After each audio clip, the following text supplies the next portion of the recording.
Hello there, everyone. I am back with another frequently asked question.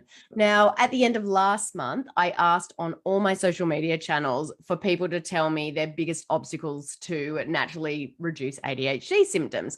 Now, those things that make it really hard to move forward with this type of approach.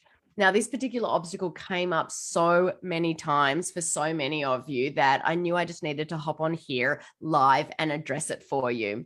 And I actually shared some of this information not too long ago, but since it's such a common obstacle, I wanted to hop on here and do it again for those of you who missed it last time. So let's get started. Several of you shared that your greatest obstacle is financial.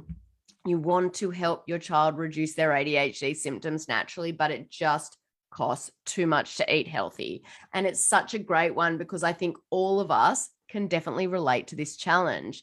Why does it have to cost more to eat better?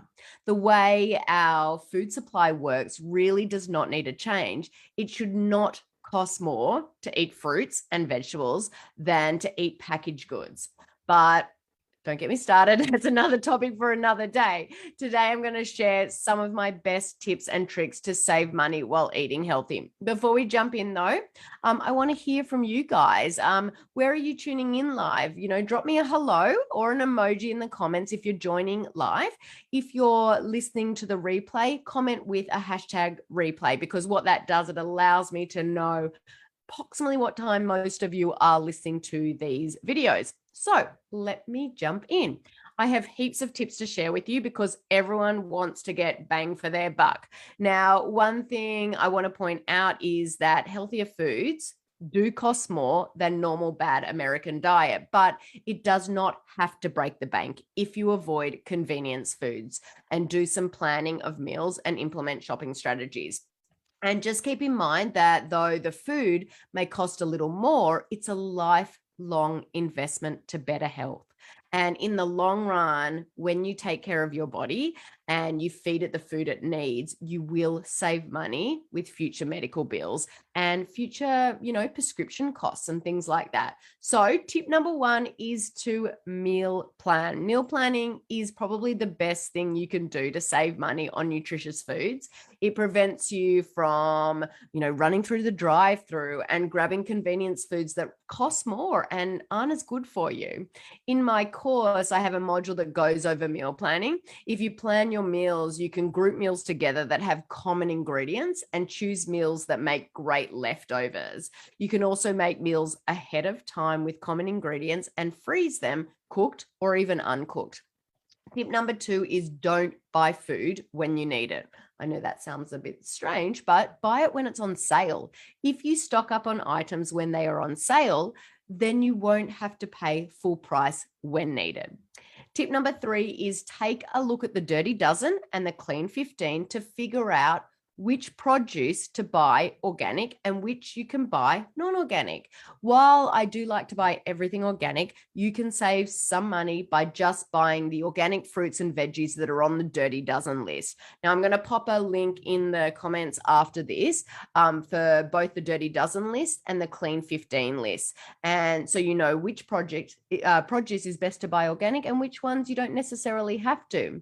You also want to buy produce when it's in season and from a farmer's market. Sometimes local farmers, they may not be certified organic, but if you get to know them and might find out that they do not use pesticides, but just can't afford to get the organic label. It's really, really common. So go to your local farmer's market for sure.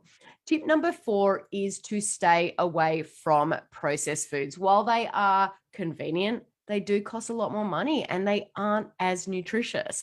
What we want to do is choose foods that are whole and give the body the nutrition that it needs to heal. So replacing cookies, crackers, and chips with fresh veggies and homemade dip. Make your own trail mix instead of buying it in a package. Homemade La bars to replace granola bars, and homemade granola are some really great ideas to get you started. You can make overnight oats, chia seed puddings versus buying those little containers of yogurts, and those yogurts tend to have a lot of sugar anyway. Don't buy pre-made pasta sauce in the jars, as it's very, very easy to make your own. And then you can actually add a lot of hidden nutrition. My kids don't even know what I put in my tomato pasta sauce. Tip number 5 is make bread from scratch, or don't use it at all. Gluten-free bread is expensive, so I often suggest families not to use it at all. You can get the same nutrients from other foods, or make it yourself. We've got a lot of families in my program that make it themselves. Also, make your own baking mixes and pancake mixes. Make a big batch ahead of time and put it in a container, as it is a lot cheaper. Tip number 6 is buy whole chicken instead of chicken breast. Whole chicken gives you so much more bang for your buck. Plus, then you can use the carcass and the bones to make bone broth, and for future soups, which is another cheaper meal to make. We actually just made a big batch of bone broth, and I have heaps in the fridge right now. For this bone broth, you want to keep all your extra uncooked veggies in a freezer bag before they spoil, and add to the freezer bag as you acquire them. And then when it's time to make the broth, you can utilize those frozen veggies instead of them spoiling.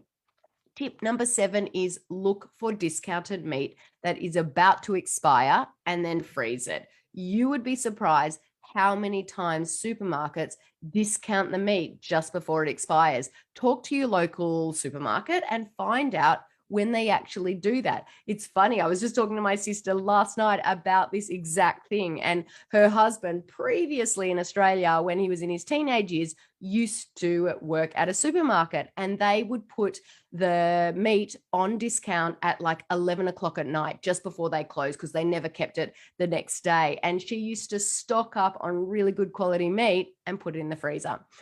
Tip number 8 is eat breakfast for dinner and have meatless Mondays. Make enough for leftovers. Some inexpensive fulfilling items that you can include in your meals are beans, quinoa, gluten-free oats, rice and potatoes.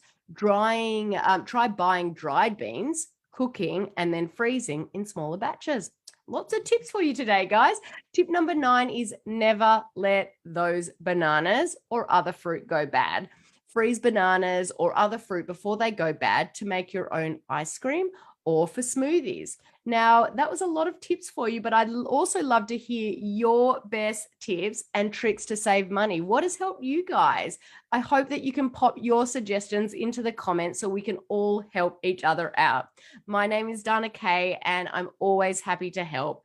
My mission, my passion, is to help families all across the US learn how to reduce their child's ADHD symptoms naturally, so they can realize they do have other options for ADHD treatment beside medication.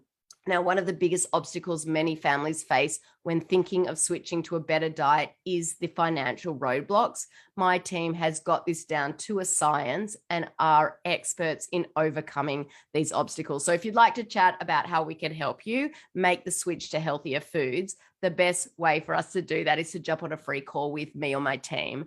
And I'm going to pop a link in the comments for you to book that call if you'd like to see if we can help you. Now, guys, I hope you have a wonderful weekend.